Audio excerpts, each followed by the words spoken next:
Ed Reardon's Week by Christopher Douglas and Andrew Nichols. Episode 5, Writer in Residence. So, Mr. Reardon, are there any questions you'd like to ask us? Just one, but it's pretty humongous. I hope you're not expecting me to work during EastEnders. No way. So, how soon would you be able to start? Yesterday. That's if you're up for backdating my salary. Monday. First morning in my new job. An unexpected turn of events, but if life teaches us anything, it's that the unexpected never happens, as it always comes at the unexpected moment. Hardly an original thought. In fact, I heard it in Alan Titchmarsh's Quotable Quotes feature during his excellent Sunday programme on Radio 2. But to dismiss an aperçu merely because somebody else has already said it marks one down as both a churl and a snob, something to which the former Ed Reardon might have pleaded guilty back in the day when the likes of Radios 1 and 2 would have been off my radar. But then something snapped. I'm sorry, Elgar. I've broken your plastic fork. Well, look, eat the Edam that's there and I'll get another one. I managed to trouser a couple of dozen at the gala opening of the new Betfred. And in next week's The Reunion, another 5 former members of the Footlights Club relived their time at Cambridge University, famous as the breeding ground for our most successful authors and playwrights from Erasmus to Jimmy Carr. Founded in 1280, it's thought the original mystery plays were performed by St Catherine's undergraduates before travelling to Edinburgh in a horse-drawn cart. Coming up next on Radio 3, Private Passions. Yeah, that's more like Simon it. Sharma reveals his abiding love of punting on the River Cam. But first, we've just got time for a bit of fun from the King's Singers. No, off, right, that's it. Why does everything have to originate from Cambridge? Why is every word or joke or note of music, humorous or otherwise, only considered worthy of broadcast or publication if it emanates from one of the Fenland Mafia? Professional football manages to get by without these shoulder-bag-toting egotists. Mackerel fishing and female impersonation survive... Well, no, perhaps not the latter, Elgar, I'll give you that one. But why do they have to colonise every other meaningful hour of our lives? No, I'm not answering that. Just be a junk call from another TV cable company inviting me to subscribe in time for the next Stephen Fry week. Hi, darling. Oh. Easy Ping. Ping, good morning. Any news about anything at all? Felix would like to see you in his office now. Felix. Ah, hello, Ed. We haven't done this for ages. So, is there anything we can usefully discuss here, or should we go straight to lunch? Cut to the bruschetta. Or is it bruschetta? They're never quite sure on Celebrity MasterChef. Anyway, you'll be ordering, so I'll leave that to you. You've got a nerve. What? Aren't you sufficiently stuffed to the gills already? Shall I run the clip on the computer, Felix? No, Ping. Let's see if he's got the brass neck to wiggle out of this. Out of what? The theft, Reardon, of an entire Edam cheese from the premises of Messrs. Faber and Faber, both of whom I shall have to appease. I think they're like dead, Felix. Ed, you were caught on CCTV at the launch of the Great Train Robbery book last week. You weren't even invited. Well, at least I didn't rob a train.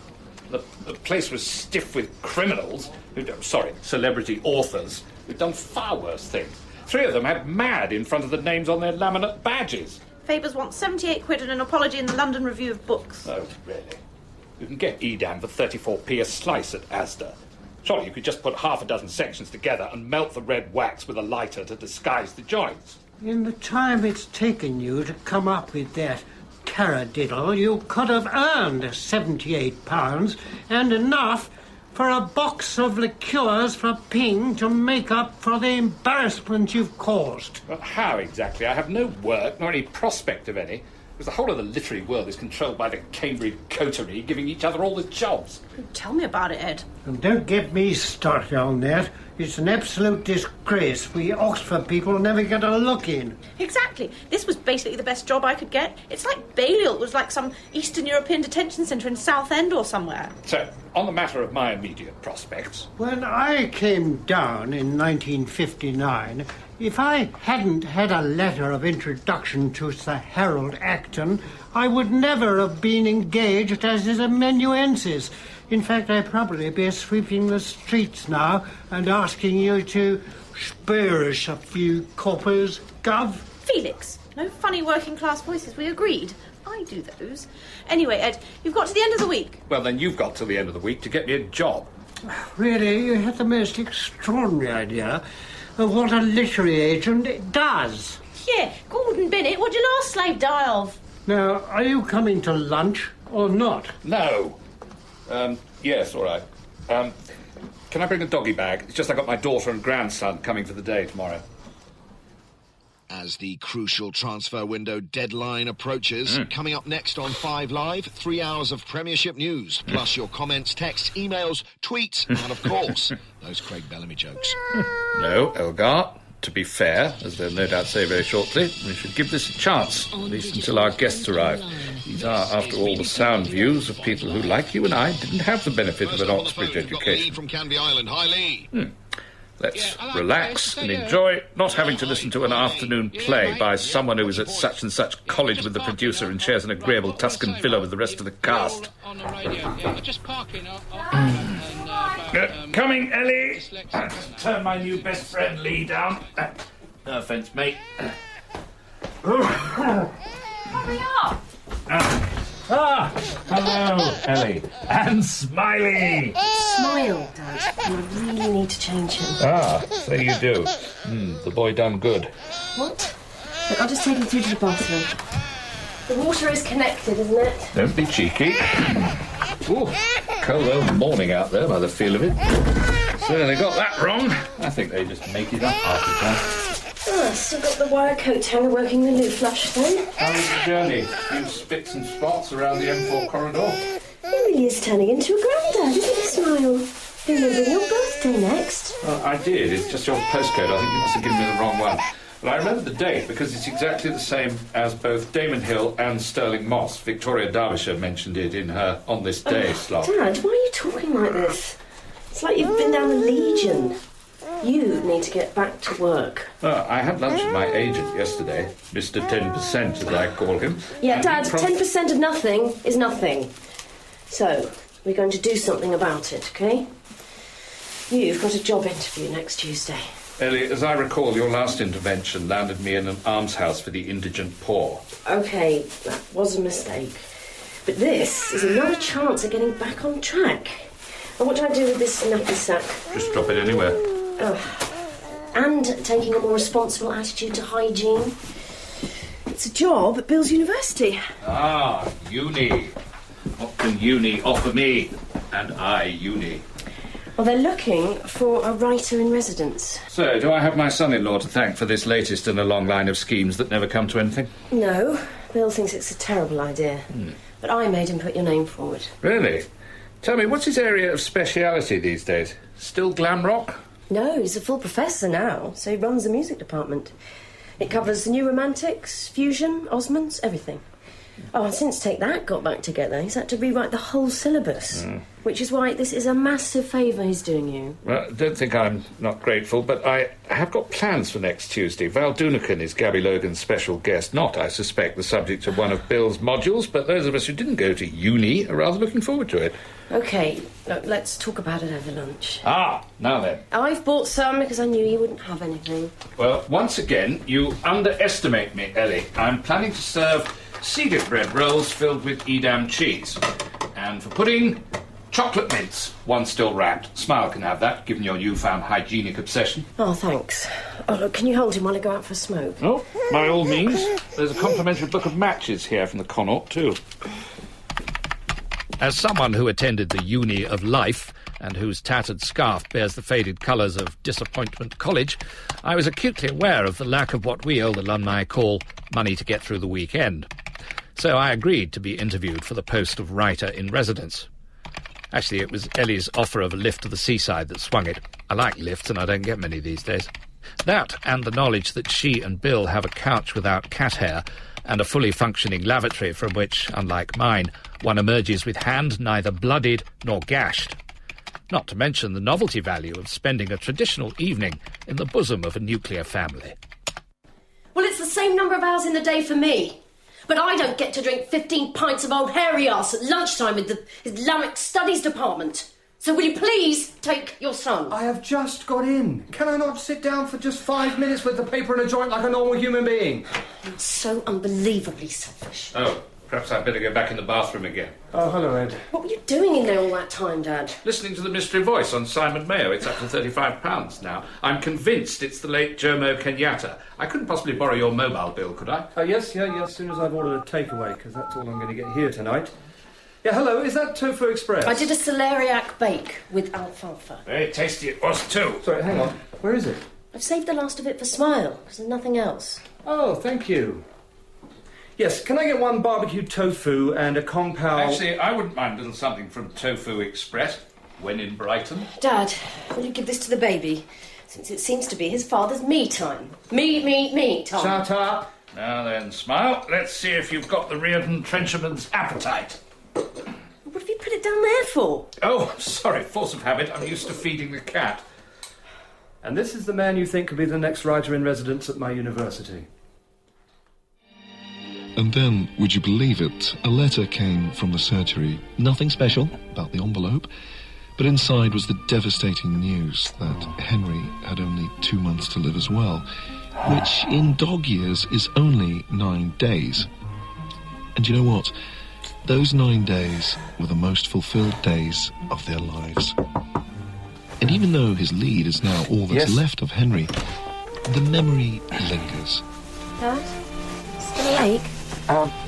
Yes. I just wanted to say sorry about the row. You're not crying, are you? No, of course not. Bill and I are all right, you know. Bit rocky in the summer, but 3 days in the yurt at Latitude really turned things around. Oh, good. This evening was nothing compared to what passed between your mother and me. An entire upturned casserole of beef and beer on one occasion. Her reasoning being I was so drenched in alcohol I might as well have some more. Hers is not a logical mind. Yeah, I wanted to say, actually, when you go to the interview tomorrow, probably best not to criticise their grammar. And they won't even have heard of split infinitives. Why would I get stressed about that? Well, because this could be really important for you. And for all of us. And I know interviews are scary. God knows I needed a drink when I did my first seminar on dream catchers. You know what, Ellie? It's not rocket science. I'll just go in there and be my normal self. No, Dad, you haven't been listening. You know, we're short-term tenants on this earth, Ellie. All you can do is give it your best shot. For me, Doris Day had it about right with those 3 little words, que sera, sera. Let's give him 1 more minute. Well, Bill said this was a bad idea. Should we get the poet in? He's come all the way from Lagos and he's on time. Sorry, guys. Had to listen to the end of Moylesy. He was just brilliant this morning. Ooh, the infidels entered the room. We're all 6 music here. Oh, right. In that case, I don't want this job. I'm out of here. Seriously, can I get something to drink before we kick off? Certainly. Throat's a bit dry from shouting at Simon Cowell last night. What a div. Fair play to him for what he's achieved, though. What would you like? Red Bull, please, Dude. Sorry, Professor Dude. 2 solid weeks of exposure to the higher reaches of the FM waveband, an area studiously avoided by the desiccated devotees of radios 3, 4 and the World Service, has opened some surprising doors and brought about a change not just in my cultural references, but also, it seems, my fortunes. The writer-in-residence's duties and remuneration were discussed and pronounced cool, leaving the board members and I with the rest of the morning free for the important business of voting online for the worst Lady Gaga wardrobe malfunctions of the year. I don't remember where the raw meat frock came exactly, but one thing was certain. The African poet had a wasted journey to Brighton, as did sundry Booker Prize nominees who found themselves waiting fruitlessly in the corridor outside, rejected yet again. Losers. Put it there, Ed. Oh, shake hands. Yes, I see. Don't know what you said to the panel in there, but they want to have your babies. Well, yes, result, as we say, and better keep on saying. What are you drinking? A pint of, what is it, old hairy arse? No. That was just Ellie being sarcastic. I don't know where she gets that from.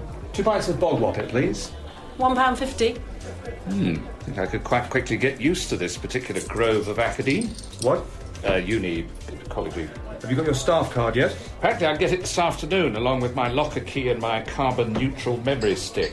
Tip. Get a locker at the end of the corridor nearest the Clydesdale Bank food court. You want to be first in the queue at lunchtime, especially Thursdays. Why? Butternut squash risotto. You heard it here first. Oh, and if they put you in the EasyJet seminar room, don't forget the key has to be collected from the office. Okie dokie. It's the one with the big block of wood so we don't lose it.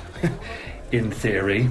Then you have to nominate a student to replace it on the ledge inside the office. Got it. Oh, there's Professor Judith, who interviewed me. I ought to go and buy a drink. Word to the wise, you really will want to have your babies. Anything to get back at Don Curry. I'm afraid I don't know who that is. You will, mate. Second only to innocent Abadeo in the Stirring It Up stakes. Talk about badly named. Right. We are talking serious backstabbing, and there's a lot of backstabbers about in this place. Surely they'd have to slice their way through all the rucksacks to do any damage. I mean, you've made 3 enemies already and you don't even know it. Well, I expect I can win them round, Bill. That's what working with colleagues is all about, being a people person. Superb. So, another pint before I rock up to the Lubyanka, otherwise known as the admin office. The Texaco admin office. Oh, taxi for Mr. Reardon.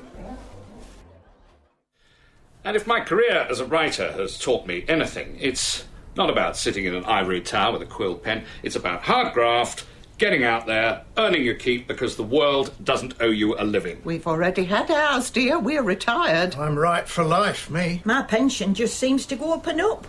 They sent me another carriage cot last week. I'm just trying to point out that in the literary marketplace it's sink or swim. That what you tell your hippie students at that university? Yes, Stan. I try and give them a reality check. They can't expect to be handed everything on a plate. Oh, yes, they do. That's why they all go there. That and get topless. I blame the 70s. I thought it was the 60s you all had it in for. Them too.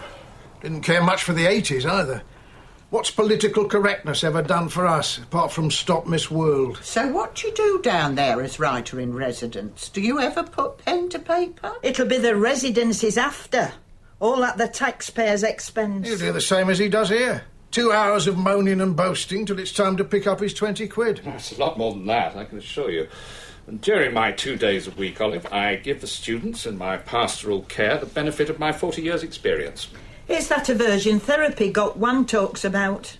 So they think, oh, blooming heck, I don't want to end up like him. Far from living off the taxpayer pearl, I'm currently enjoying the hospitality of my daughter until I take up my rooms in the Bernard Matthews Memorial Building. You won't be there for long. It's last in, first out. That's the way things are with all the cuts. No, not if you're sensible enough to apply for the university pension scheme.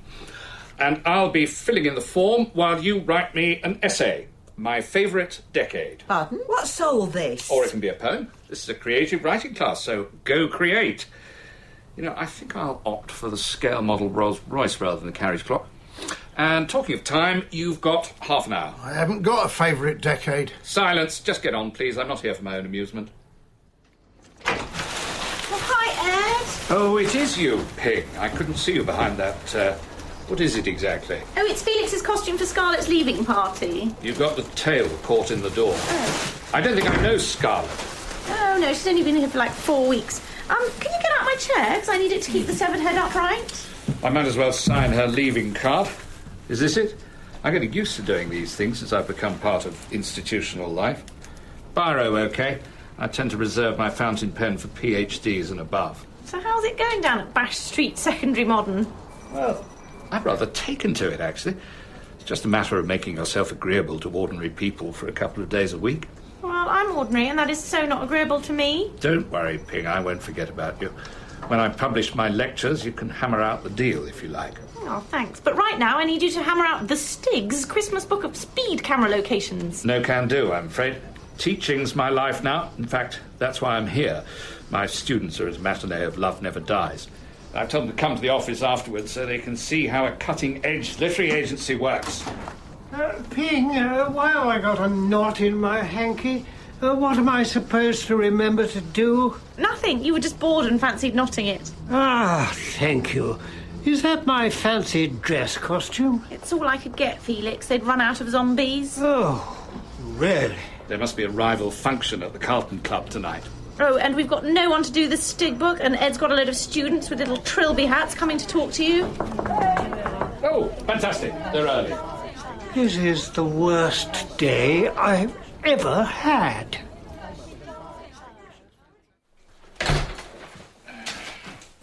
Oh, where's the light switch, for heaven's sake?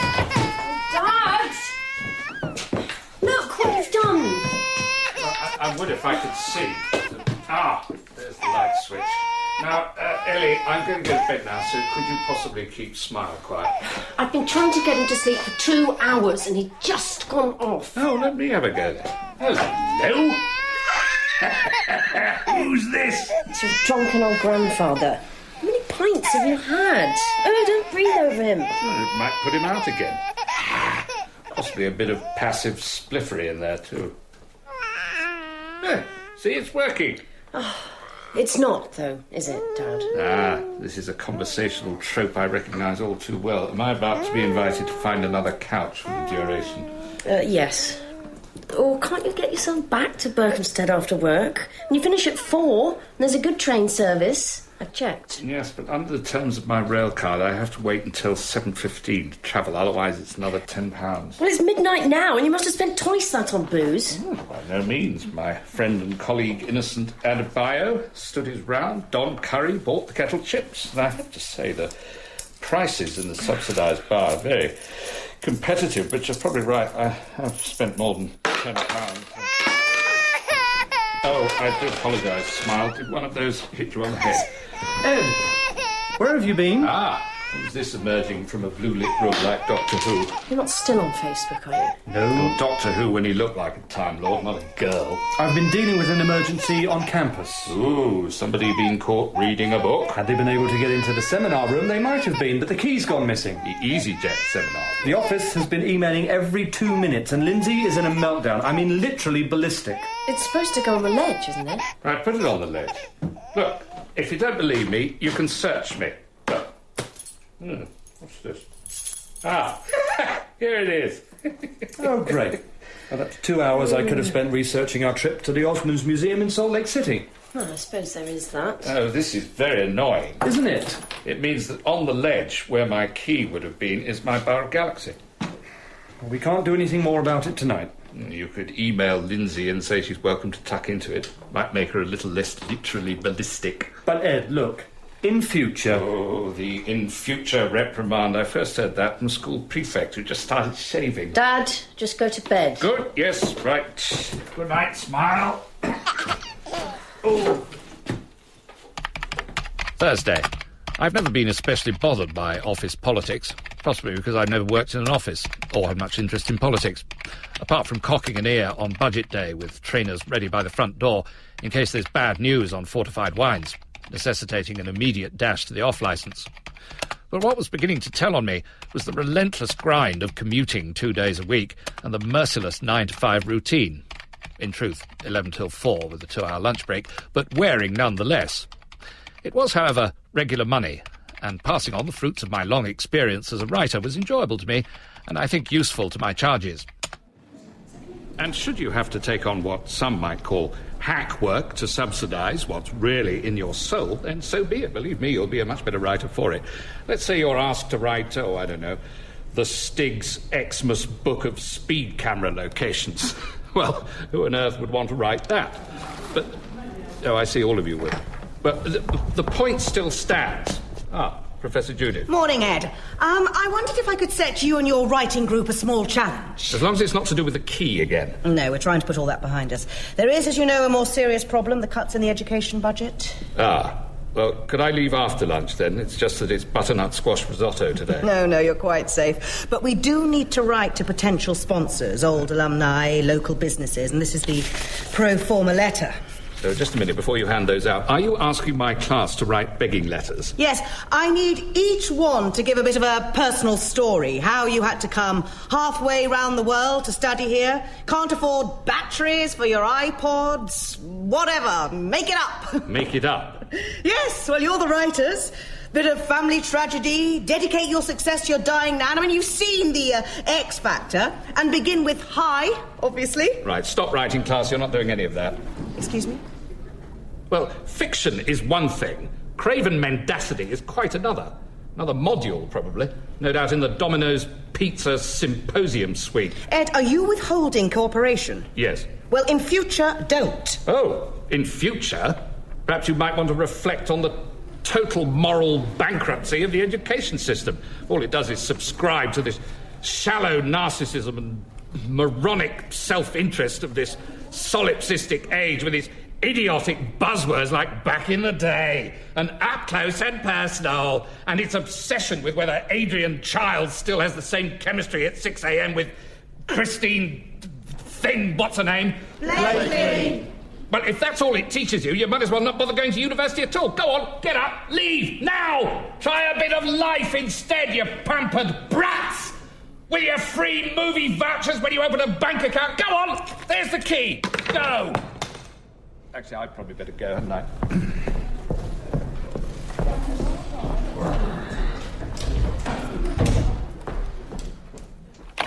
As you come off the A14 to join the M1 at junction 19, it's speed camp hell. There's even one hidden behind a tree, which is really unfair.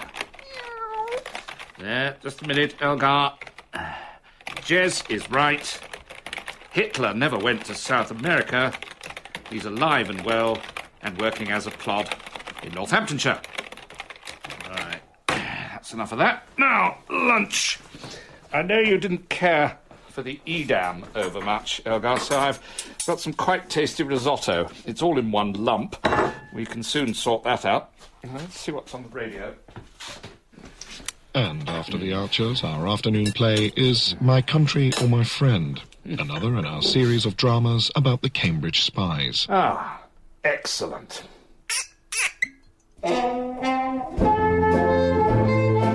Ed Reardon's Week starred Christopher Douglas, Rachel Atkins, Darren Boyd, Stephanie Cole, Lisa Coleman, John Fortune, Rita May, Lewis MacLeod, Barunka O'Shaughnessy and Geoffrey Whitehead.